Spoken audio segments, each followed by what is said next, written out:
આજે મોટો વિડીયો બનાવ્યો છે. તમે જોઈ શકો છો કે એક ઉખાણો છે આપણી પાસે. મને ઓળખી બતાવો.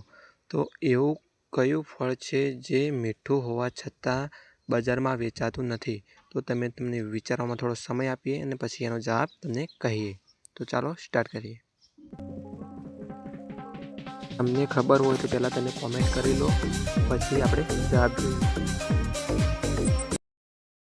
મિત્રો, એનો જવાબ છે ધીરજનું ફળ. ધીરજનું ફળ કદી વેચાતું મળતું નથી મિત્રો.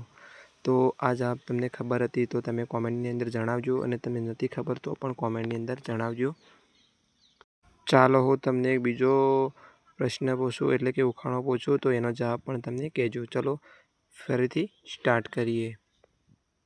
તો ચાલો આ બીજો ઉખાણો. ભાઈઓ એવા જે આખો દિવસ સાથે રહે પણ ક્યારેય એકબીજાને જોઈ ન શકે. તો આ કોણ છે? એટલે કે ભાઈઓ બધા ભેગા રહે અને એકબીજાને જોઈ શકે નહીં. તો આનો ઉખાણાનો જવાબ તમને ખબર હોય તો કોમેન્ટની અંદર જણાવજો, અને આપણે થોડા સેકન્ડ તમને ફરીથી દઈએ છીએ, અને તમને ના ખબર હોય તો જવાબ પણ આ વિડીયોની અંદર મળી જશે. તો વિડીયોને ફૂલ વોચ કરીને જોજો, અને આ ઉખાણા તમને ખબર હોય તો આપણે કોમેન્ટની અંદર જણાવજો. હું કોણ છું, મને ઓળખી લો.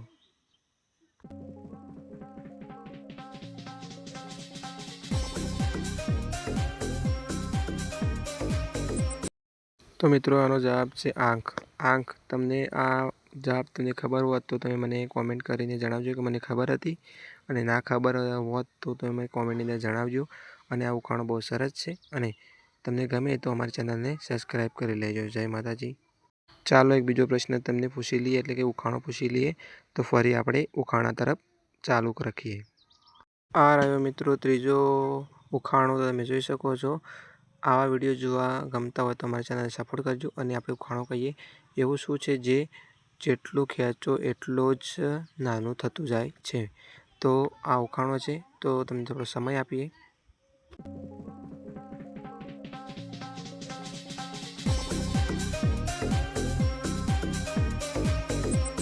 તો મિત્રો, એનો જવાબ છે બીડી અથવા સિગરેટ. હા, બીડી સિગરેટ તમે જેટલું ખેંચો એટલી નાની થતી જાય છે. તો એનો ઉખાણો છે, એટલે તમારે પીવાની જરૂર નથી. અને હવે હું તમને ત્રીજો પ્રશ્ન પૂછું છું, તો ધ્યાનથી સાંભળજો. એક બીજો ઉખાણો તમને કહી દઉં. જોઈ શકો છો. પાણીમાંથી જન્મે છે અને પાણીમાં જ મરી જાય છે. રસોડામાં તેની જરૂર પડે છે. તો આ શું છે? તમે મને કોમેન્ટની અંદર જણાવજો. નક્કી આપણે તો કહેવાના જ છીએ. ચલો તમને થોડો સમય આપી દઈએ ગાઈસ.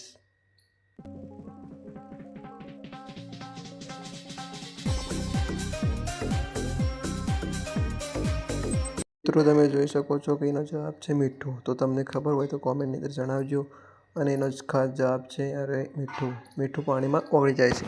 તો આ તમને ખબર પડી ગઈ છે. ચાલો બીજા ઉખાણા તરફ ચાલુ કરીએ. બરાબર.